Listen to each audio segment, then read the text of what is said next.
আসসালামু আলাইকুম। আলহামদুলিল্লাহ। নতুন একটা জায়গা আসলাম, খুব মর্মান্তিক একটা বিদারক ঘটনা নিয়ে। এই যে সে ঢাকা করাইল বস্তি। এটা হচ্ছে ঢাকা করাইল বস্তি। এটা একটা চায়ের দোকান থেকে আগুনের সূত্রপাত।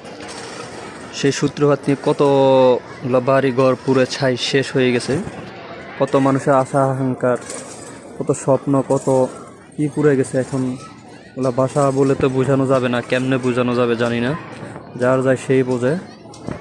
এখানে কোনো একজন দয়াবান ব্যক্তি ওনাদের জন্য খাবার নিয়ে আসছে, ওনারা খাবারের জন্য সিরিয়াল দিচ্ছে। খুব মর্মান্তিক একটা দৃশ্য, জানি না কিভাবে ওনারা এটা পোষায় উঠবে।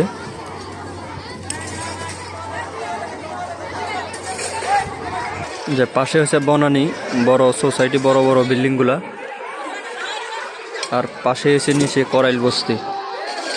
গুলশান বনানীর মাঝখানে যে করাইল বস্তিটা,